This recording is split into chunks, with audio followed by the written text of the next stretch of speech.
Hey guys, time for a live chess game. I'm playing somebody rated 638 in a 20-minute game, and he started with the very unusual knight to h3, which takes me by surprise already. So in this game we're going to be looking particularly at the absolute fundamentals, safety, tactics, playing a solid game, and letting my opponent make the first mistake, I think is going to be the approach. Okay, so he's made 3 knight moves on his first 3 goes. That's interesting. So he isn't threatening anything here right now. I think I'll just play c6, kick the knight, make it move again. Can't go there, there, there. So he's going to end up on one of these squares. Maybe d4 and attack the bishop might be the most obvious, in which case I'll just drop back to g6. So it's a 20-minute game, there's no increment on this. So now that my bishop's out, I'm doing this kind of reverse London setup, so now I can complete my pyramid structure. That's the first kind of stage of this. Then I'll be bringing my bishop out to d6 at some point. The queen's knight goes in front of the queen, and then this king's knight will eventually go to f6. Now there's a couple of ways of doing it. You could also push the pawn and then f6, put knight to f6 behind it. Okay, so the queen's come out. That's no significant threat at this point. That pawn is defended twice right now by the knight. Now if I move my knight, then it's only defended once, but then if he captures with his knight, I take back with a pawn, then queen takes pawn. Maybe I don't want that, so I think knight to here might be a good idea at some point. I could also play this bishop out maybe to c5 and harass the knight, which will then mean that I can put my knight here and it's not blocking in the bishop. Nothing's going to happen yet, so I don't want to move this knight right now, because he's not going to capture while there are 2 defenders. So let's play this. The bishop may also then drop back to b6 at some point, which is a nice safe place for it. Bishops like to be on these squares. They're very solid. Apparently Fischer was a big fan of that. Okay, so I'm going to bring my knight out across now. So this is not the usual kind of London setup. I've even got maybe knight to come around to b6, kick the queen away. And I'm also thinking about now castling kingside, complete my development. My opponent's made a lot of piece moves and not much with the pawns, and this dark squared bishop in particular is looking uncomfortable, locked in by its own pawns. I've got the option of capturing this knight and maybe doubling his pawns if this queen ever comes away. Okay, interesting. Is there any good reason not to take this knight straight away? So pawn takes, queen takes with check. Queen is then attacking b7, which is undefended, but queen to d7 would block the check and defend that. So I think, hang on, queen is also attacking there. So let's think about this. Queen takes with check, and it would be a fork on the bishop, and I can't see a way of blocking that. So I think let's just first just castle to get the king out of trouble, and now this means that the white's knight has to respond. Now white's knight is simply being attacked, and there's no check threat, so if takes, I could even just play like b6 and protect the bishop with a pawn there. That's okay. Now you can see that with all these piece moves that white's making, I'm proceeding with my development if I can. I also have the option maybe of like a6 and b5 and kick both pieces away. Bishop doesn't have a... I think this is really the only good square for the bishop. I think I'll do that, because or now this is my good bishop, you see, because I've got this light squared pawn structure. My dark squared bishop is then the more mobile one. It can move in and out, whereas this bishop is stuck on the outside. Right, this is beyond the wall, this bishop. Okay, I'm going to come back to b6, and I've still got ideas. Kicking the knight, which can't go to there or there or there because of the bishop. So that knight is actually going to end up going either here or here. And my other knight probably wants to come across to this defensive square on f6. Very typical square. If you castle kingside, very, very often you'll have a knight on that square. It's guarding h7. It's protected itself by a pawn. And very often, you know, it's the G knight, it's the king's knight that comes straight out to that square. But sometimes also it's only 2 jumps for the queen's knight to get to that square as well. Obviously the same can happen on b6, sorry, not b6, c6. If you castle kingside. So it all makes sense. Right, this knight's got to think about moving now. Well, it's going to have to in a minute. Okay, so the knight can't come in there, can't come in there, can't go there because there's 2 defenders. Right, do we have to be concerned about this? So let's say if knight takes, I could take back with the f-pawn, leaves me a semi-open file. I'm not too worried. I'm just going to go ahead, make my opponent have to respond. This knight will need to move. In fact, I can't capture the knight straight away because my bishop would be, sorry, my rook would be on pre. So I think this knight maneuver should happen next. If knight to d7, it does mean that this knight can come in here. Do I have to be worried about a knight on there? It's addressing there and there and there. Possibly b7. So knight there, attacking b7. Well, yeah. So I might need to move my queen, possibly. Okay, he's taken. I could take back with my knight, actually. Leave my pawns intact. So let's think this through. This king is not going queenside. It would be a fool to do that. So to open up my rook on the f-file and have a semi-open f-file might not be a bad thing. And my pawns look pretty secure there. This dark squared bishop is not a threat right now, but I can see it may be coming to b2, and once this pawn moves it's looking down this diagonal, but I think we should be able to handle that should it arise. Okay. Oh no, now he's made life very difficult again for his dark squared bishop. Okay, so I think what I'm going to do is I'm going to move my queen, but I can't put it there. In fact, I can't put it there either. So you see, the idea is if I'm going to move this knight across, I don't want the knight to come in there. But then I suppose I could move my queen.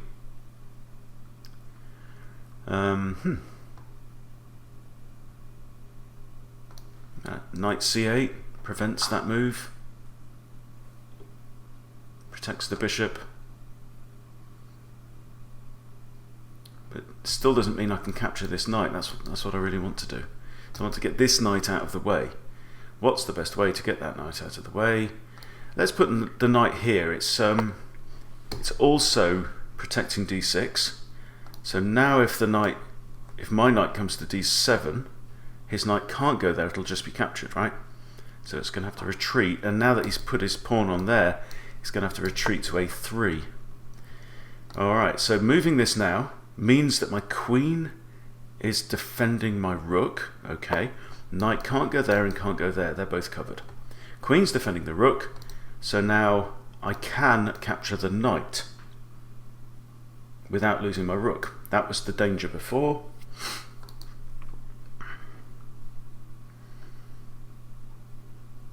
A couple of people have said recently on YouTube that they appreciate these live games and just hearing the constant verbal drone of my thought processes, so it's all good.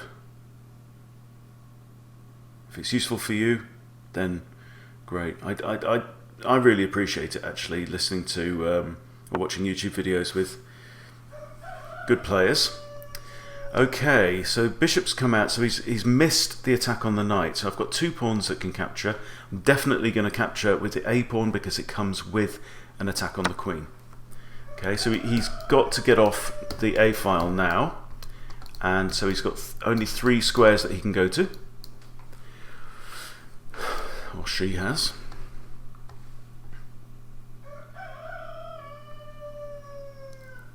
If bishop takes knight, then I've got options. I've got pawns and I've got a rook that could recapture.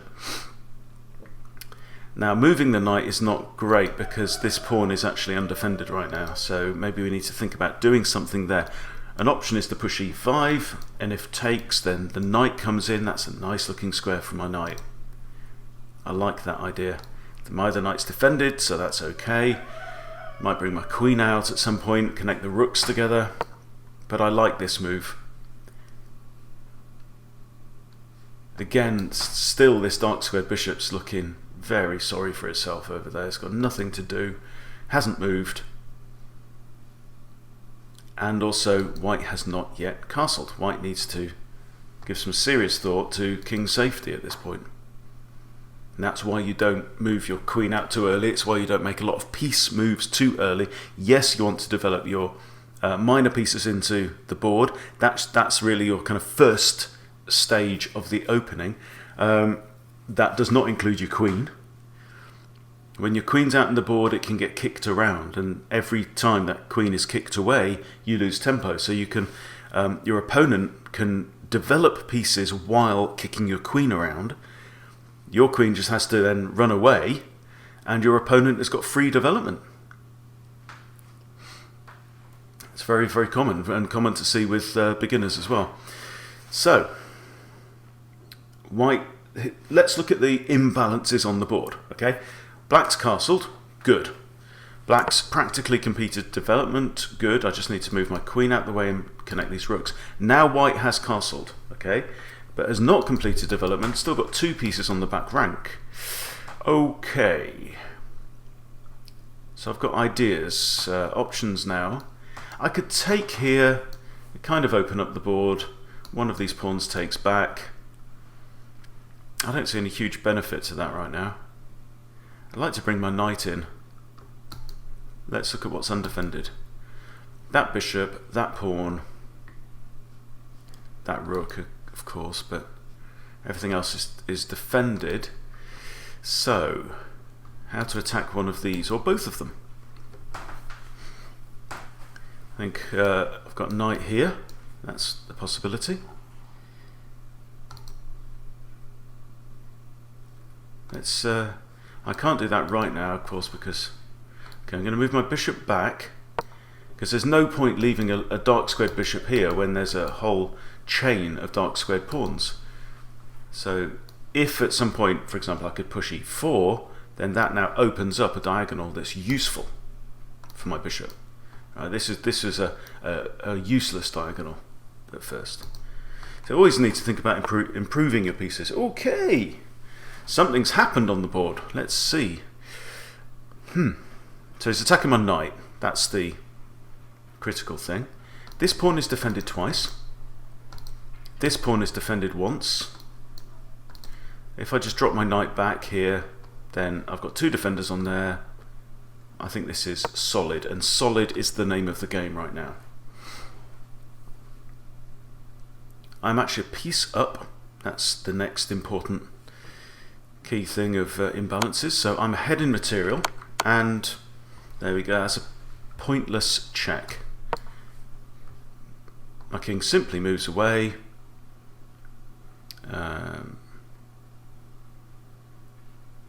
I might have ideas about attacking the bishop, maybe queen across to e8 and then just move this knight somewhere. It's I mean that's one of those checks that it's a check, but it achieves nothing, right? It's like doing a spectacular kick in martial arts and missing your opponent, or your opponent just easily blocks. Come on, what have you got? I think like queen to e8 and then somehow move the knight could be interesting, because it's then my queen could get onto the f file, which is going to be, I think, very active. Another idea is actually rook f6. That attacks the bishop straight away, puts the question to the bishop. Bishop's going to have to either capture this knight, which does not bother me at all, because that knight is not a particularly good piece at this point, although it does have potential. It could come round here. Okay, ooh, hey, look at you. Right, I'm thinking the obvious move is knight to f6, because it attacks the queen. Okay, if knight to f6, the queen simply got to move and can't go there. Doesn't have many options. Let's just play that. Sometimes the first move that you see is the best move. Right? Although we say, and I'm really keen on this at the moment, not immediately playing the first move that comes into your head, but sometimes a move is very, very obvious and does turn out, upon consideration, to be the best. There's a hanging pawn now. Could take that. It's defended by a pawn, so queen can't recapture. I don't see any reason not to, and also c3 is undefended, so we're doing a couple of things there. Also notice now that the queen with that move has moved off of the diagonal. That it was here, right? So it was on the same diagonal as this bishop, and now they're kind of not paired anymore.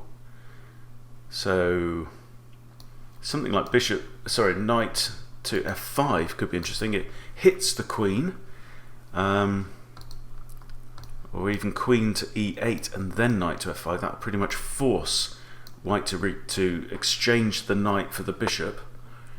This is his better bishop. This bishop is bad because look where black's pawns are. It's got 6 pawns on dark squares, right? So that makes this one a bad bishop. Makes it useful for defending the back of the line, but that's all it's got. Alrighty. See if we can't annoy this queen some. Notice that this pawn is actually now on pre. Oh no, wait, no. It's defended by the knight currently. Okay, I move my queen across, and then my idea is going to be knight to here to attack that queen with a discovered attack by my queen on white's bishop. Very straightforward chess, very straightforward idea. And that I think is one of the things that makes a difference between the beginner player and the improving player. The beginner player will see an idea and just like a baby, you know, sees something to eat and just reaches out and puts it in its mouth, right? As you get a bit more experienced, what you'll find is that hang on. Oh, that was a blunder on both of our parts. Look, there's a blooming undefended piece there. And I didn't even scan the whole board. There you go, that's why I'm not a good chess player.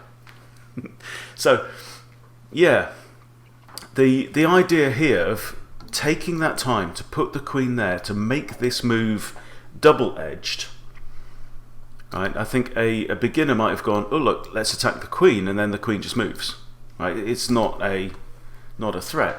So what I'm doing here is queen to there, so that... Okay, right, is there a threat here? Bishop takes, king takes. So is there any reason why I can't play knight to f5 now, hitting both the queen and the bishop? The only check he's got is bishop takes there, in which case I take back, and I think I'm safe. I think I am safe.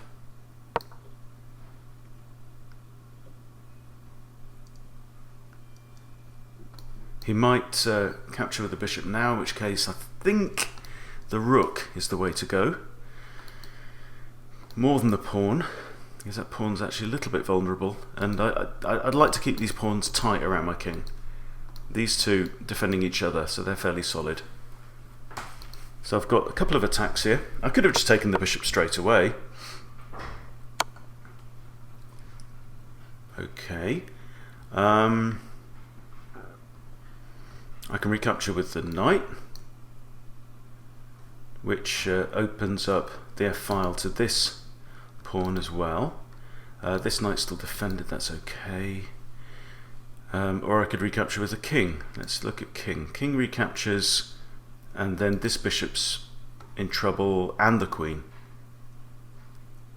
So I'm expecting, if he's got any sense, he'll trade off the bishop rather than lose it. Remember, this player is below 700, so you can expect some blunders.